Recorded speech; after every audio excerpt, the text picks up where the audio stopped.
할렐루야. 믿음이 반드시 이기는 줄로 믿습니다. 이 시간 말씀을 받겠습니다. 이 복된 시간을 주시는 하나님의 말씀은 사사기 6장 11절에서 24절까지의 말씀입니다. 사사기 6장 11절에서 24절입니다.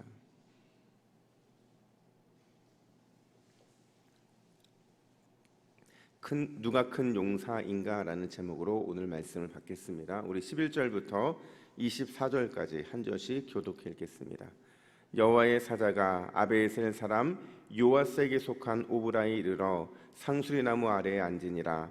마침 요아스의 아들 기드온이 미디안 사람에게 알리지 아니하려 하여 밀을 포도주 틀에서 타작하더니 여호와의 사자가 기드온에게 나타나 이르되 큰 용사여 여호와께서 너와 함께 계시도다 하매 기드온이 그에게 대답하되 오 나의 주여 여호와께서 우리와 함께 계시면 어찌하여 이 모든 일이 우리에게 일어났나이까?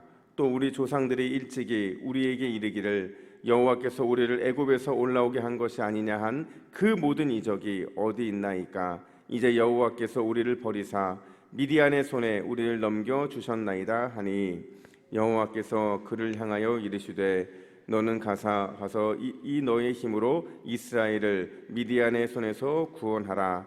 내가 너를 보낸 것이 아니냐 하시니라. 그러나 기드온이 그에게 대답하되 오 주여 내가 무엇으로 이스라엘을 구원하리이까? 보소서 나의 집은 므낫세 중에 극히 약하고 나는 내 아버지 집에서 가장 작은 자니이다 하니 여호와께서 그에게 이르시되 내가 반드시 너와 함께 하리니 내가 미디안 사람 치기를 한 사람을 치듯 하리라 하시니라. 기드온이 그에게 대답하되 만일 내가 주께 은혜를 얻었사오면 나와 말씀하신 이가 주 되시는 표징을 내게 보이소서.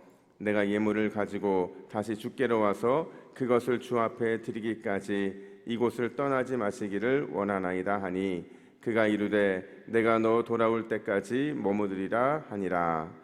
기드온이 가서 염소 새끼 하나를 준비하고 가루 한 에바로 무교병을 만들고 고기를 소쿠리에 담고 국을 양푼에 담아 상수리 나무 아래 그에게로 가져다가 드리매 하나님의 사자가 그에게 이르되 고기와 무교병을 가져다가 이 바위 위에 놓고 국을 부으라 하니 기드온이 그대로 하니라. 여호와의 사자가 손에 잡은 지팡이 끝을 내밀어 고기와 무교병에 대니 불이 바위에서 나와 고기와 무교병을 살랐고 여호와의 사자는 떠나서 보이지 아니한지라. 기드온이 그가 여호와의 사자인 줄을 알고 이르되 슬프도소이다. 주 여호와여 내가 여호와의 사자를 대면하여 보았나이다 하니 여호와께서 그에게 이르시되 너는 안심하라. 두려워하지 말라. 죽지 아니하리라 하시니라. 기드온이 여호와를 위하여 거기서 제단을 쌓고 그것을 여호와 샬롬이라 하였더라. 그것이 오늘까지 아베셀 사람에게 속한 오브라에 있더라. 아멘. 여러분, 오늘날의 사회를 한 단어로 정의하면 어떤 단어가 가장 잘 어울릴까요? 아마 오늘날의 사회를 한 단어로 정의하면 아마 절망이라는 단어가 가장 잘 어울릴 겁니다. 제 말이 아니고요. 많은 사회학자들이 오늘날을 진단하면서 모든 것을 절망으로 표현할 수 있다고 해요. 예를 들면 이런 거죠. 집값 때문에 절망하고, 먹고 사는 일 때문에 절망하고, 또 취업 때문에 절망하고, 결혼 때문에 절망하고, 또 코로나 백신 때문에 절망하고, 심지어 관계 때문에 절망한다. 몇 가지 예만 들었지만 사실은 이 땅 가운데 너무도 많은 절망의 이유들이 가득하잖아요. 절망 아닌 것들이 뭐가 있겠습니까? 그래서 현대 사회의 트렌드는 안타깝게도 절망입니다. 그럼 여러분, 이 절망이 최근만의 트렌드였을까요? 최근만 이 절망이 이렇게 사람들에게 주는 이 트렌드처럼 느껴지는 게 이 지금만의 일이냐 하는 거죠. 아니요. 절망은요, 역사 이래로 모든 인류의 트렌드였습니다. 그러니까 지금까지 역사 이래에 절망하지 않았던 적이 한 번도 없었다는 거예요. 왜냐하면 절망은 죄로 인해서 생겨난 것이기 때문에 그래요. 죄가 이 땅에 들어오고 나서부터는 언제든지 항상 이 절망이 모든 역사의 전체적인 분위기를 좌우했다는 거죠. 오늘 본문에도 절망하고 있는 한 사람이 등장을 합니다. 그 사람이 바로 기드온인데요. 아니 어쩌면 기드온이 살고 있던 그 동시대 사람들, 모든 이스라엘 백성들이 절망하고 있다고 말해야 옳을 거예요. 단지 오늘 본문에서는 기드온이 절망하고 있는 사람의 대표로 등장할 뿐이라는 거죠. 어떻게 절망하고 있는지의 모습을 보면 우리 11절 말씀을 다시 한번 볼까요? 11절 같이 함께 읽습니다. 시작. 여호와의 사자가 아베셀 사람 요아스에게 속한 오브라에 이르러 상수리 나무 아래에 앉으니라. 마침 요아스의 아들 기드온이 미드온 사람에게 알리지 아니하려 하여 밀을 포도주 틀에서 타작하더니. 아멘. 여러분 지금 기드온이 얼마나 절망적인 상황이냐면요, 아마 지금은 밀타작, 저도 한 번도 안 해봤는데 보통 밀타작을 어떻게 했겠어요? 이 키에 담아서 바람에 날리면서 해야 제대로 타작이 되는데, 지금 포도주 틀 속에 숨어서 하고 있다는 건 무슨 얘기입니까? 바람의 힘을 이용하지 않는 거예요. 왜요? 미디안 사람들이 그만큼 두려웠기 때문에 그렇습니다. 모든 먹은 것을 다 싹쓸이해 가고 모든 가축들을 다 가져가고 있는 이런 상황에서 아마도 지금 얼마나 절망하고 얼마나 그의 삶이 힘들었으면 기드온은 포도주 틀 속에 숨어서 일을 하고 있느냐 하는 거죠. 그만큼 먹고 살기 힘들 만큼 절망적인 상황이었다는 것을 보여주고 있는 거예요. 근데 재밌게도 그때 딱 그 시기에 여호와의 사자가 기드온을 찾아옵니다. 찾아와서는 뭐라고 외치냐면 12절 보니까 큰 용사여 이렇게 얘기를 하는 거예요. 큰 용사여. 여러분 어디 봐서 기드온이 큰 용사입니까? 작은 용사도 안 될 만큼 지금 포도주 틀 속에서 밀타작하는 모습을 보면 졸장부 중에 졸장부잖아요.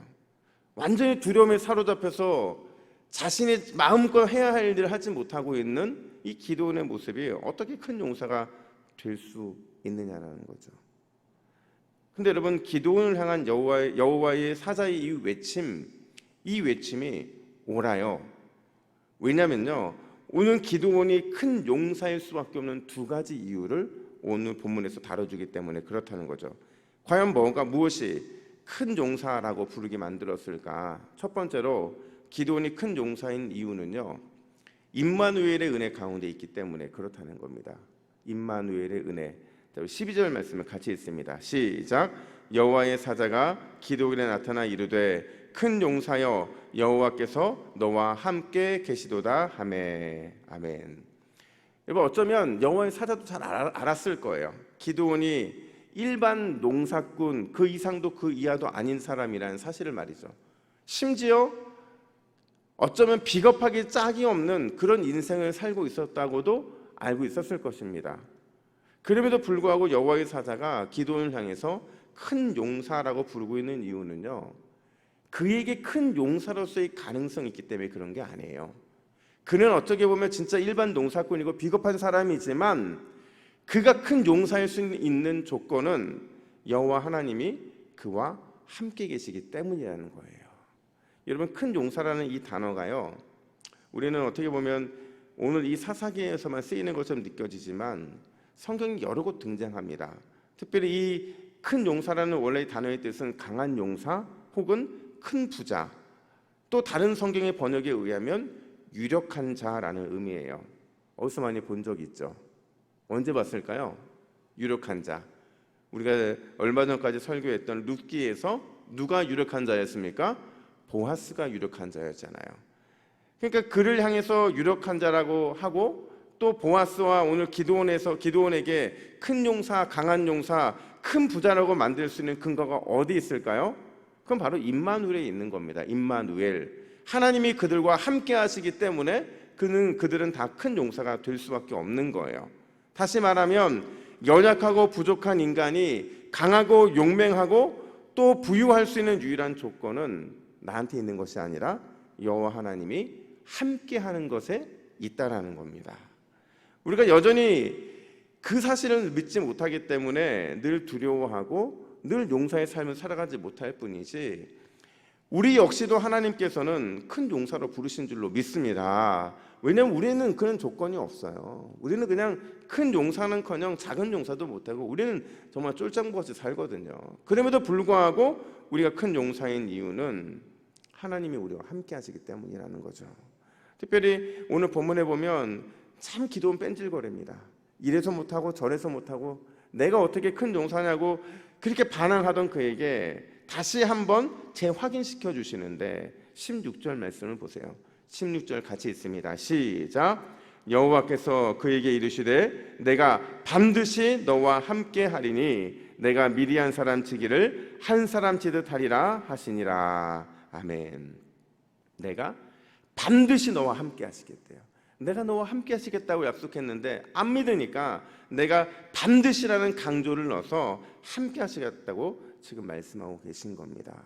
사랑하는 여러분, 오늘 이 새벽 이 자리에 나온 우리 모두는 주님께서 함께 하시는 큰 용사인 줄로 믿습니다. 강한 용사, 큰 부자, 유력한 자가 될 줄로 믿습니다. 왜요? 여호와가 여러분과 저와 함께하기 때문이라는 거예요. 물론 우리는 기드온처럼 그렇게 아니라고 말할 수 있을 거예요. 그럼 우리들에게 주님은 뭐라고 말씀하시냐? 임마누엘의 하나님이 우리와 함께 하시는데 왜 작은 자, 왜 연약한 자, 왜 힘없는 자처럼 살아가고 있느냐라는 거죠. 여러분, 오늘 이 새벽에 주님의 음성을 듣고 자리에서 벌떡 일어나 힘차게 큰 용사로 주 앞에 나아가는 저와 여러분들 되기를 예수님의 이름으로 축복합니다. 뿐만 아니라 기드온이 큰 용사인 두 번째 이유가 있어요. 그 이유는 샬롬, 즉 평강의 사명자이기 때문에 그렇다는 겁니다. 여러분, 오늘 본문에 보면 그래도 끝까지 믿지 못하는 기드온에게 여호와의 사자가 아주 놀라운 표징을 하나 보여주는데요. 21절을 보세요. 21절 같이 있습니다. 시작. 여호와의 사자가 손에 잡은 지팡이 끝을 내밀어 고기와 무교병에 대니 불이 바위에서 나와 고기와 무교병을 살랐고 여호와의 사자는 떠나서 보이지 아니한지라. 아멘. 두 가지 사건이 일어나는데요. 한 가지는 바위에서 불이 나와서 기드온이 준비한 모든 예물들을 태워버린 거예요. 그것도 국을 부었던 물이 촉촉히 젖어 있는 모든 예물을 태워버리죠. 또 다른 하나는 뭐냐면 정작 그 예물을 받아야 했던 여호와의 사자가 사라진 거예요. 이게 무슨 의미냐면요, 지금 하나님이 임재하신 겁니다. 하나님이 임재하기 전에는 사자가 그 역할을 했어요. 근데 하나님이 임재하시니까 그 사자도 그 자리를 떠나게 된 것이고, 그리고 준비된 예물을 하나님께서 예물을 직접 받으심으로 말미암아 다 태워버린 겁니다. 근데 문제는 뭐냐면 기드온에게 또 다른 두려움이 찾아온 거예요. 그 두려움이 뭐예요? 22절 보니까 슬프도소이다 이렇게 말하고 주 여호와여 내가 여호와의 사자를 대면하여 보았나이다 하니 이렇게 말을 합니다. 이게 무슨 뜻이냐면 하나님의 사자를 봤잖아요. 거룩한 그 하나님의 일을 하는 사자를 봤기 때문에 두려움에 사로잡힌 겁니다. 죽을지도 모르겠다는. 심지어 그가 의심했잖아요. 불순종했잖아요.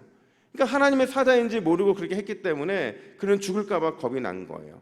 그는 그에게 여호와께서 직접 말씀하세요. 뭐라고 말씀하시냐면 23절 보니까 죽지 않을 것이다 이렇게 말씀을 하십니다. 그때 기드온이 깨달아요. 자기가 죽지 않는 이유, 죽지 않을 수 있는 이유, 그게 뭐냐면 내가 샬롬, 즉 이스라엘의 평강을 위해 부름받은 사명자구나. 그 사실을 깨닫게 된 거예요. 자신이 해야 할 일, 그 사명을 깨닫게 된 거죠. 그래서 그는 단을 쌓고 하나님을 예배합니다. 그리고 그곳의 이름을 뭐라고 부른다고요? 여호와 샬롬, 평강의 하나님이라고 이름을 짓게 된 겁니다.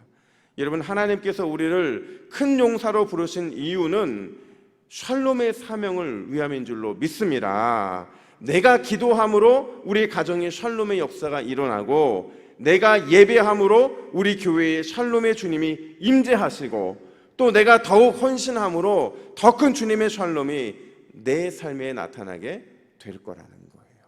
그 사명이 우리에게 있기 때문에 주님께서는 우리에게 생명을 주신 것이고 여전히 우리에게 기도할 그 마음을 주시는 것인 줄로 믿습니다. 여러분, 오늘 이 새벽 우리가 주님께로부터 큰 용사로 부름받았다는 사실을 반드시 기억하세요.